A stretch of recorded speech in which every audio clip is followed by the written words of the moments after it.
Iowa, inverno del 1939. Nell'orfanotrofio della piccola cittadina di Davenport si consuma una pagina nera della storia della psicologia, una pagina che sarebbe rimasta incollata al libro della storia per più di 70 anni, fino a quando un giornalista non la riscoprì. Un gruppo di 22 bambini, tutti senza genitori, divenne l'oggetto di un esperimento di enorme crudeltà, condotto da un uomo che da moltissimo tempo stava cercando la soluzione a un problema che aveva condizionato tutta la sua vita, la balbuzie. Quest'uomo si chiamava Wendell Johnson e insieme alla sua assistente Mary Tudor provò a dimostrare che era possibile indurre la balbuzia in bambini che non avevano mai balbettato e, per converso, applicando le giuste tecniche, curare quelli che invece ne erano afflitti. Il risultato dei suoi esperimenti: un disastro psicologico che condizionò la vita di decine di persone e che avrebbe certamente messo fine alla sua carriera se solo il dottor Johnson non fosse stato rapido e abile nel fare sparire tutte le tracce dei suoi misfatti. Questa è Psicologia Negativa, uno spazio dedicato alle ombre della psicologia sperimentale e clinica. Oggi affrontiamo quello che sarebbe passato alla storia come il Monster Study, l'esperimento mostruoso.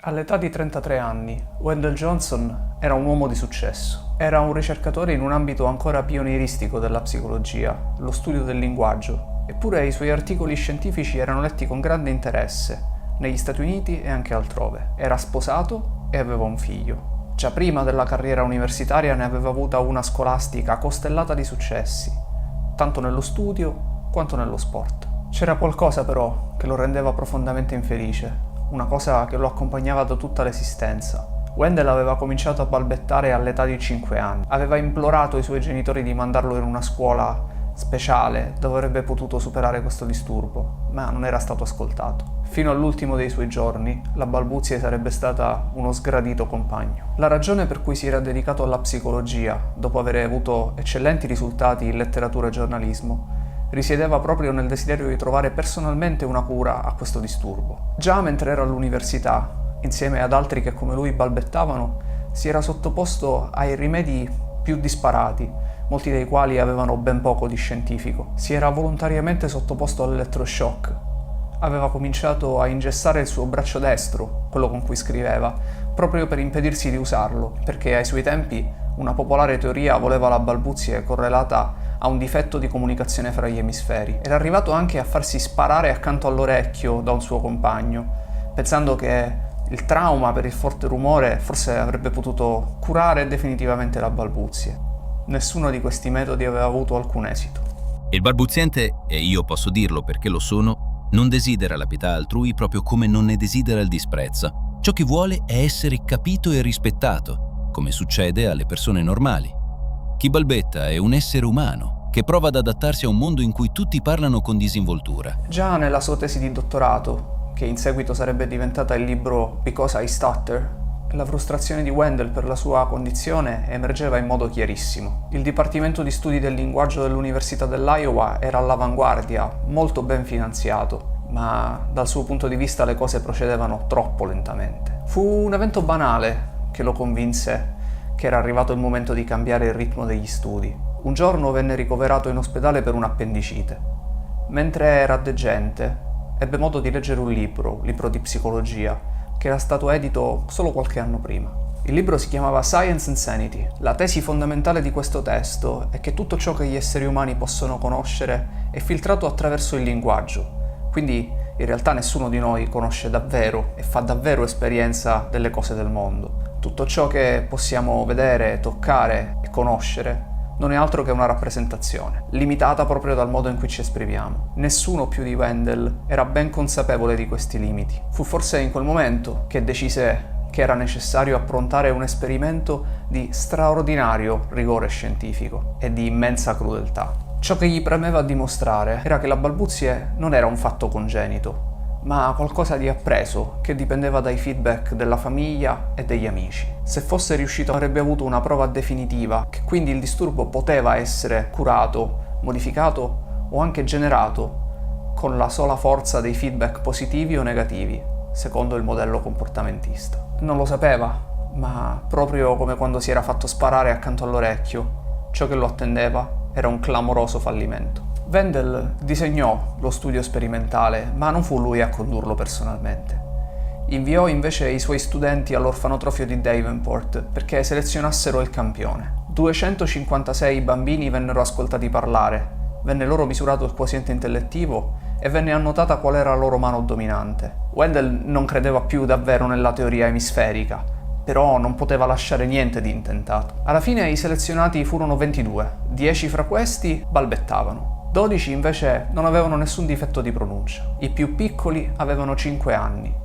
La più grande, una ragazzina di nome Hazel Potter, ne aveva 15. Fu l'assistente personale di Wendell a dirigere le operazioni. Si chiamava Mary Tudor ed era una studentessa di psicologia che, proprio come il suo tutore, desiderava comprendere l'origine della balbuzie, un disturbo diffusissimo negli Stati Uniti, che però dal suo punto di vista era poco studiato e pochissimo compreso. Tutto ciò che sappiamo di questo esperimento e dei bambini che ne furono parte lo dobbiamo alle memorie e alle annotazioni di quella che al tempo era una ragazza di 22 anni, che ogni settimana guidava fino alla remota cittadina di Davenport, portando con sé la pesante attrezzatura necessaria a registrare i colloqui e un'infinità di blocchi per appunti. Io penso che con il tempo tutti loro guariranno. Quello che gli abbiamo fatto però lascerà il segno. Per prima cosa, Mary divise i bambini in 4 gruppi, 2 sperimentali e 2 di controllo. Li chiamò 1A,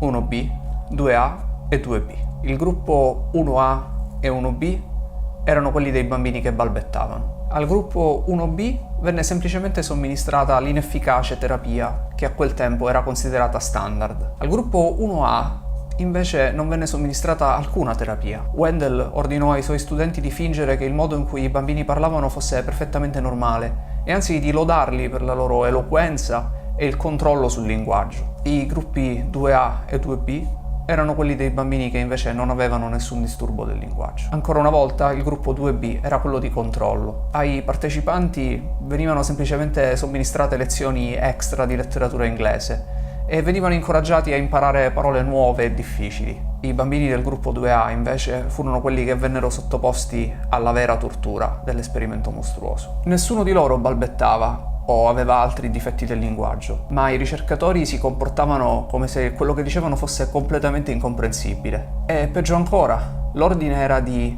intimare ai bambini di non parlare più fintanto che non fossero stati capaci di esprimersi in modo più chiaro. I dottori sono giunti alla conclusione che hai molti problemi nel parlare. Hai molti dei sintomi di un bambino che sta per diventare balbuziente. Devi riuscire a smettere immediatamente. Devi fare tutto il possibile per smettere di balbettare, capisci? Devi metterti d'impegno. Fino a quando non sarai capace di farlo bene, smetti di parlare. Hai visto Jim all'orfanotrofio, non è vero? Hai visto come balbetta?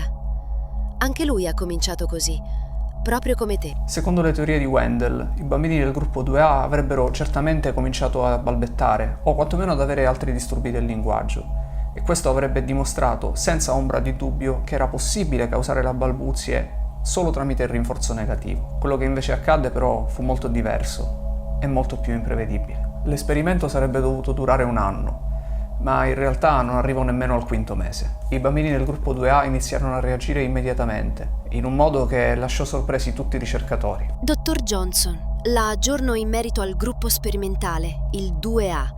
Norma Jean Pugh ha smesso di parlare, o quasi. Fino al mese scorso era una chiacchierona, ma adesso è difficile convincerla a dire qualche parola. Anche Betty Romp se le sta sempre in silenzio e si copre gli occhi con il braccio o una mano. Hazel Potter è diventata più schiva e parla molto meno.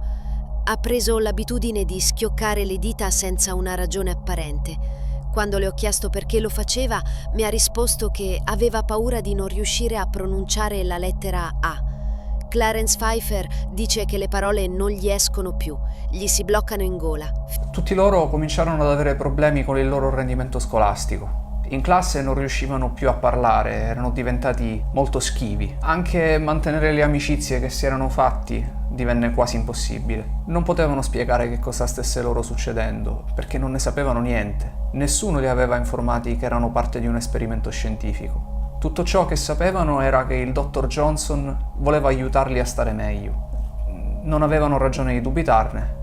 Wendell era molto stimato sia dai vertici dell'università che da quelli dell'orfanotrofio di Davenport, con il quale aveva già collaborato in passato. Aveva fatto una scelta crudele ma molto logica.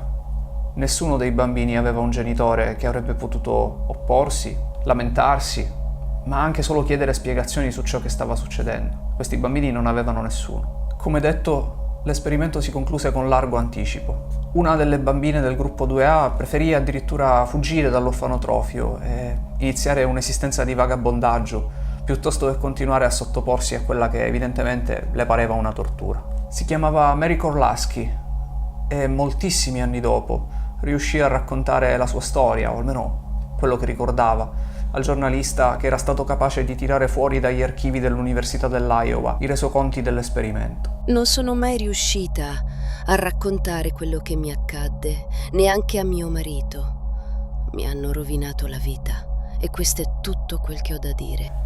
Nessuno fra i bambini che sarebbero dovuti diventare balbuzienti lo divenne davvero. In compenso, però, tutti loro cominciarono a fare esperienza dei sintomi correlati alla balbuzie. Sperimentarono vergogna, senso di isolamento, frustrazione, sofferenza.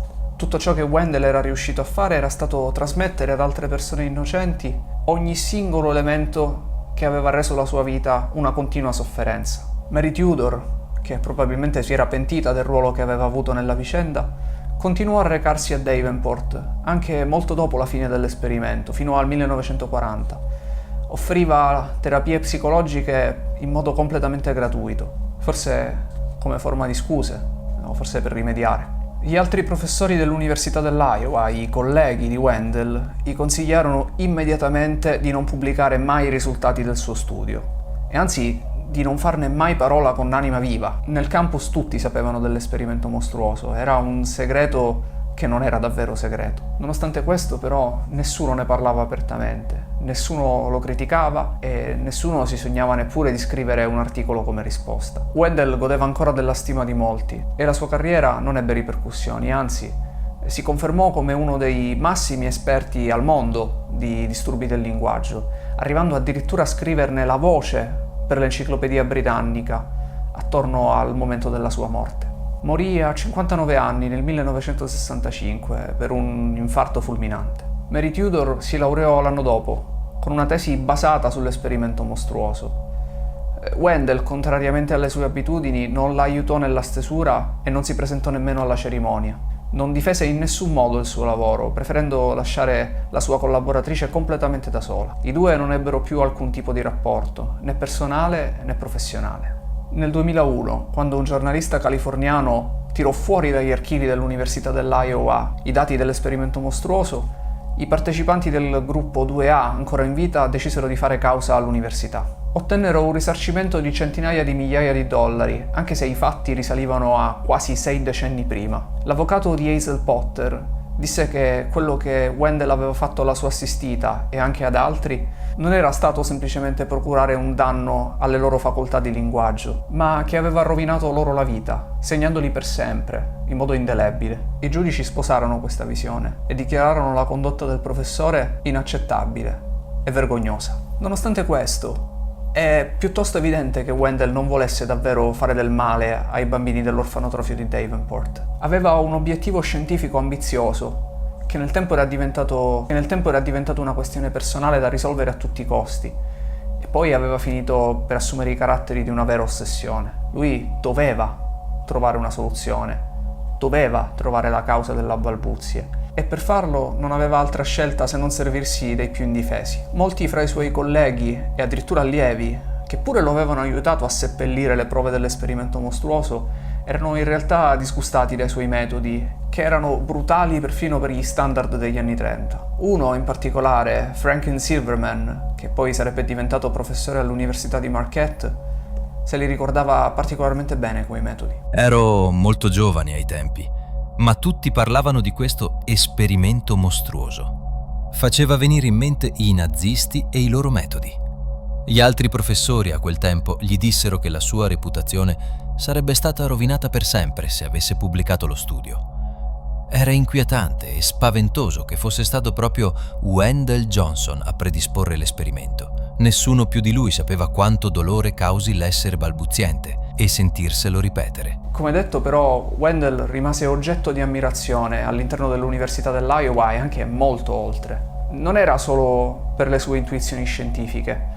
Tutti lo conoscevano come un uomo molto intelligente, molto affabile, che rifiutava severamente ogni forma di dogmatismo. Era anche un oratore appassionato e stimato, che era riuscito a superare un difetto che per molti altri era insormontabile. In molti non credettero mai che l'esperimento mostruoso fosse un mero sfoggio di crudeltà da parte sua, ma piuttosto un tentativo disperato, un'extrema ratio dettata dal desiderio sincero di aiutare centinaia e centinaia di migliaia di persone che come lui in quel momento soffrivano di balbuzie in tutto il mondo. Molti psicologi non arrivarono mai a condannarlo, anche dopo che seppero che cosa aveva fatto. Uno fra questi, un suo ex studente che poi sarebbe diventato decano emerito dell'Università dell'Iowa, si chiamava D.C. Sperlesbach. Era un uomo meraviglioso, pieno di empatia. Io credo fermamente che fosse convinto di servire un proposito nobile e che i danni che avrebbe potuto causare sarebbero stati reversibili. Voleva aiutare le migliaia di bambini che balbettavano, ma non si sarebbe mai spinto a generare il disturbo. La verità, però, è che non mi parlò mai dell'esperimento di Mary Tudor. Tutto ciò che posso fare sono congetture. E adesso che siamo arrivati alla fine di questa storia, voi che cosa ne pensate?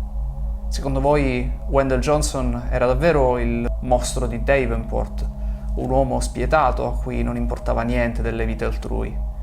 Oppure era davvero un benefattore che aveva giocato tutte le sue carte e si era impegnato fino alla morte per trovare la soluzione a un problema che per gli altri sembrava impossibile da risolvere? O magari era entrambe le cose, chi lo sa?